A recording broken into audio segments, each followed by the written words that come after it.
That nothing happens by chance, that we are here by divine appointment. And all that have tuned in this morning, I acknowledge you because you have tuned in because you are ready.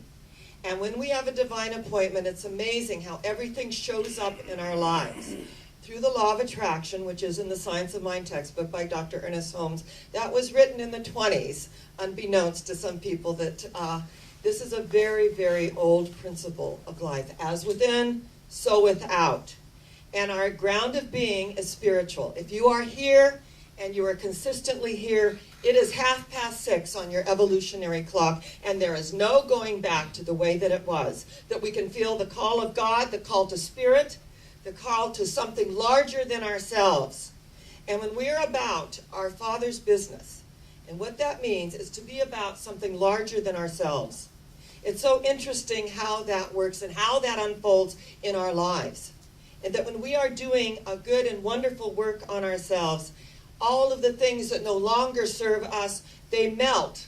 They are sent and returned to their native nothingness from whence they came, because I believe that we chose every situation, from our families of origin to relationships, everything, so that we will grow spiritually, that we will learn the lessons that we need to learn and unfold and begin to learn our lessons through inspiration and intuition, rather than what? Bitter experience. Some people make life so hard, and it's just so hard, and I made it so hard, and I worked so hard, and here I am after I've worked so hard, and it's just been, that is a mindset. With ease and grace, I step in to my new situation, my new opportunity.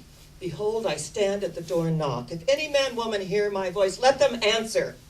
And I will come into them and sup with them, and they with me. This morning and the whole month, we are looking at to awaken to spirit. We are looking this morning and experiencing, if you plant it, it will grow. Because life is like that. That life is about a seed. We were once a seed. And that energy grew, the unfoldment of our own human life. And some of us have wonderful green thumbs, but I have a friend, Rita Kahn, who actually coined Feel the Fear and Do It Anyway, and then someone wrote a book about it. I love how that goes around. But, you got to grab it while you can, right? And she said, well, that is not one of my gifts. Even my plastic plants die. I mean, I just, it's not my gift. So it's really good to know what our gifts are. And that if we take this seed of consciousness and plant it in the fertile soil, if we nurture it, if we care for it, if we acknowledge that this is my goal, this is my vision that I want to actualize in the world. It's not just about making money. It's about making a difference. And of course, every servant is worth their hire. We want to be financially responsible. We want to be relationally responsible. That, for me, the ground of being in life is relationships. And the relationships that we share, the energy that we share. And that every intimate relationship that we share isn't really an outpicturing of the whole universe. That is the energy that goes forth out of this intuitive knowing. One of my favorite stories is about a gal whose daughter called her, and her daughter lived in Lake Arrowhead, and she lived in Laguna. And she said, Mom, I have something so miraculous that I want to share with you, and you need to drive up here. And she said, I was reluctant. It's 2 hours away from Laguna, Lake Arrowhead, but I did want to see my daughter. I wanted to see my 2 grandchildren. So I said I would. So that Tuesday rolled around. It was rainy. It was cloudy. I kind of just wanted to wrap up and, turn the electric blanket all the way up to Mother. I didn't really want to go out that day. But I had made a commitment. So I got dressed, got in the car, drove to Lake Arrowhead, dropped my car off at a garage that I knew I had to have some oil changed, and I was used to that garage. And they dropped me off at my daughter's house, and when we got there, I just said, you know what, I've been driving in the rain. It's so cloudy up here, I can't even hardly see my hand in front of my face. You know what, just take me back to the garage. Let's just go to lunch or something, and then I'll go home. And my daughter said, all right, Mother. She said, but first I want to show you something. She thought, okay, she wants to show me something. So we get in the car, we're driving quite a while, and I said, this is not the way to the garage. She goes, I know, I'm taking you, a little bit of a detour from the garage because I want to show you something. And about 20 minutes elapsed, and she said, we parked next to an old church. We got out. She goes, it was rather, cloudy and foggy. We each took a child's hand, and we began to walk this garden path. Suddenly, she said, I came upon the most beautiful scene I have ever seen in my life. There was energy of yellow and saffron and salmon pink and white. It was like swirls of it, acres and acres of it. I was absolutely amazed. And they were all daffodils, 5 acres of daffodils. And there was a sign in front of a little modest A-frame home. And it said, questions? Amount of daffodils, 50,000. How were they planted? 1 bulb at a time, with a woman with good hands and a good heart and a smaller brain. And they read this little sign, and it said, do feel free to walk amongst my daffodils. They were planted 1 bulb at a time since 1958. So she said they walked this garden path. It was like stepping into a painting. And she had done them in swirls. So each color was a swirl. 5 acres of swirls, 50,000 daffodils. I mean, when I first read this was about 10 years ago, I went there and visited. And it was like walking into a painting. It was so miraculous. That much energy. We know that yellow is friendship. Yellow is enlightenment, the energy of the pinks and the heart opening. And to realize since 1958, someone had a vision and they planted 1 bulb, and then a second, and then a third, since 1958. And she said, as I was wafted into this energy, and so grateful for my daughter, because, a lot of times we are reluctant. And if we think it's good for us we're even more resistant, right? Don't tell me what to do. And she said, what a gift. And I suddenly felt sad. And I turned to my daughter and I said, just think of what I could have done 40 years ago if I had had a vision and a goal to do something bigger than myself. Look at this. This is magnificent. And my daughter turned and said, that is one of the gifts of life. We never regret what was. We begin where we are. You plant this seed and then the next seed. You have a goal. And within us, I know, at the deepest level, my highest vision, my deepest desire, my most sacred goal is being honored by the universe. Just think, I have been doing this for 37 years. I love what I do, and I do what I love. And whether the thousands come, in Nigeria, I spoke to 25,000 students and faculty that were hungry for this message.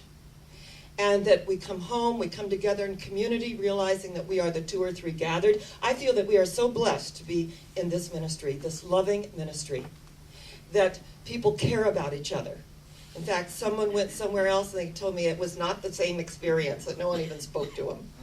And here people kind of, if you're not used to people hugging you or speaking to you, you can sit in the back and then run out. But, pretty soon you get used to the energy of love.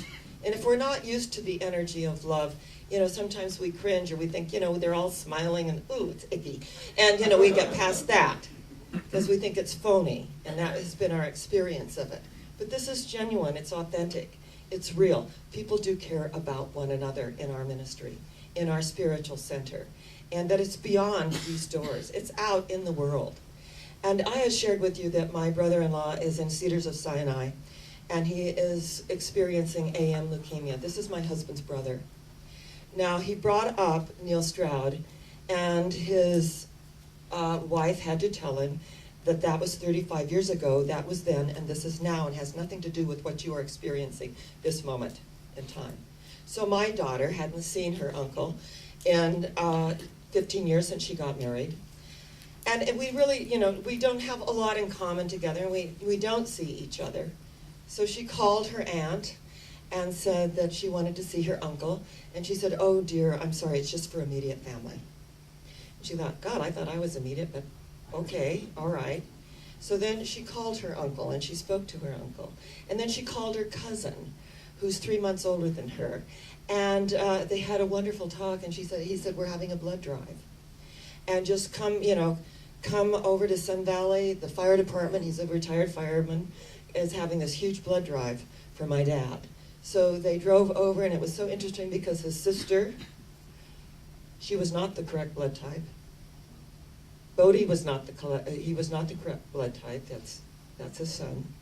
But guess who was the correct blood type who was not immediate family? Wonder who that could be. I think it's called a niece.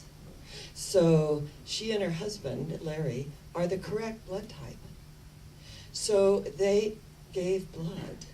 And my son-in-law has an overabundance of blood platelets that is the same blood type as my brother-in-law, and is going back next week to give more blood. And what is so interesting about when families, there's sometimes, we're not as close and we're a little estranged and we have this kind of stuff going on. I know some families are very close, and I think that's wonderful. Other families, we're just not close. It's just the way it is. And it reminds me of Fritz Perls, I am not in this world to live up to your expectations. You are not in this world to live up to my expectations. I am you and you are you. And if by chance we find each other, it's beautiful. And if not, what? It can't be helped. It's just about energy. If we can remember that all life is about energy. And what's so interesting I want you to know about my nephew is that he has a passion for cars. He loves cars. He's loved cars since he was 3 years old, 2 years old. He loves cars. And, he tried college, and his father really wanted him to, graduate and be a college graduate. But he loved cars, just loved them. So he would, do cars from the ground up. He would do classic cars from the ground up. And what happened is he never advertised, but the word got out, and he got a call one day from Jay Leno saying, would you build me a car? And so he had to, figure out all the time elements and everything that it took. And so he does a car from the ground up for $285,000. Jay Leno has ordered 12 cars from my nephew. Johnny Depp just ordered one. He has this amazing clientele. He is a millionaire. And he is not a college graduate. But he followed his passion. He planted a seed that this is what I love. I love what I do, and I do what I love. And I will never outgive the universe. This is my passion. And so when we have a passion and we put that kind of energy into it, isn't it amazing? And that relationships are so very interesting that this is what he does. So then he has Jay Leno. He says, this is what my dad's going through. Would you give him a call? Jay Leno's a great guy. He gets on the phone. He calls my brother-in-law. He says, I wish you well. I wish you health. We're all rooting for you, buddy. So when we find that place in us that resonates with those seeds, some of us are chefs. Some of us, are fabulous on the computer, and we hire you. And some of us, have another passion of being with people and sales and the energy of just aliveness. It doesn't matter what we do, but to have the passion and the energy and that knowingness that I am making a difference. I'm not just doing it for the money.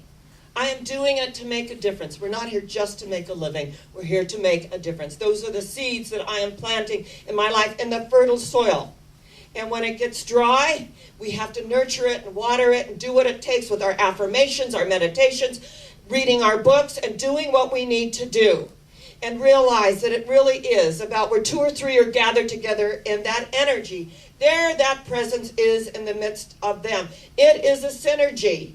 Now, I put it in a few weeks ago. I put a seed thought in. I told you how my washer was greeting me coming out of the laundry room, greeting me in the kitchen because it was off balance and did that a lot. And so I went to Lowe's and I had our ministry of prayer treating a new washer and dryer. And it's so interesting what we have priorities in. And appliances just aren't one of mine. Clothes, yes. Appliances, no. So we have our priorities. And so our director of our ministry of prayer said, we are not going to have you send you over to a used appliance store. No, you deserve new appliances. you should just go to Lowe's and look around, and I'm treating for you. So I go to Lowe's, and I'm walking around, and I've already planted the seed that I do need a new washer and dryer. Mine are like ancient from 1885 or whatever. And so I walk in, and they can't help me, but cabinet guy does. So cabinet guy comes over, and he says, showing me all these things. I said, it's just me. I don't need some elaborate thing that's going to, wash, dry, and fold them. It's just me. So he said, well, you know what? My wife and I, we bought a washer and dryer over here, Maytag, and let me show this to you. Well, it is on sale half price. It is amazingly half price. I said, oh, this is great. My mother had a Maytag. Okay. It was the old ringer type, but still it was a Maytag. And I said, sold. So cabinet guy rings it up. We do everything. And then I get a call from the actual appliance part that he didn't sell me certain stuff, that was supposed to be there. And I said, well, it's a really good thing I'm talking to you, because we placed this into the law of mind that I was going to have a new washer and dryer. And isn't it wonderful that it all unfolded? And he said, lady, if you say so, I do. Yes, it sounds good. So whatever it is, there is no large or small in the one mind that knows all.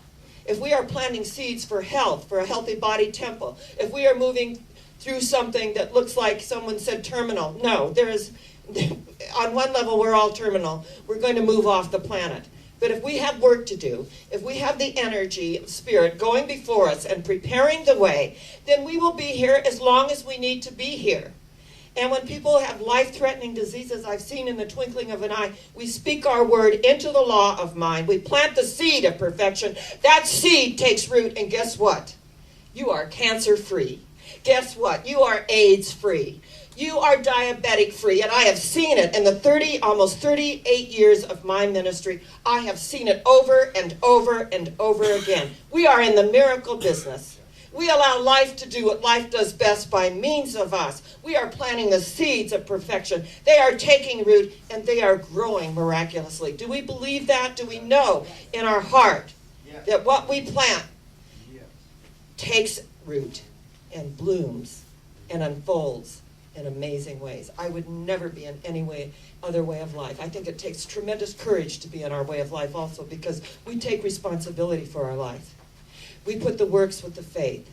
And I saw a great bumper sticker on the way here, and it was so cute. It just said that, and I love it, it said, had a picture of a cute little temple, and it said, come in and get your faith lifted. I thought, great. We're about getting our faith lifted. We're about planting the seeds that work. We're about life unfolding in amazing ways, because we are in a way of life to inspire, teach, heal, inspire, prosper the universe. And it begins with the seed within our own heart and soul. So I acknowledge you for being here this morning. We are the 2 or 3 gathered. And that there is a powerful miracle here in the midst of us. And it takes root, and it comes forth. And I love how it works. I say, God bless you, namaste. And we are what? Going higher yet. Where are we going? Higher yet. Where? Higher yet. And so it is. God bless you.